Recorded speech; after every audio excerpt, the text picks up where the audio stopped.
அநேக ஆண்டுகளாக ஒரு துக்கம் குடியிருக்குது.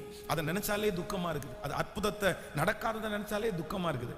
ஆனால் எப்பொழுது அந்த ஆலயத்தை விட்டு வெளியே வந்தார்களோ, வேதம் சொல்லுகிறது, அப்புறம் அவள் துக்க முகமாய் இருக்கவில்லை.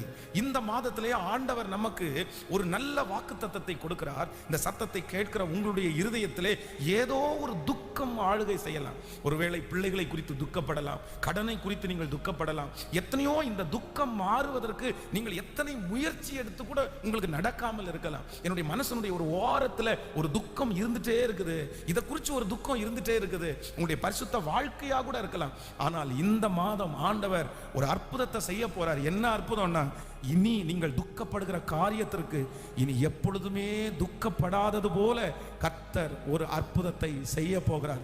இனி நீங்கள் துக்க முகமாய் இருப்பது இல்லை. இனி அந்த பிள்ளையை குறித்து நீங்கள்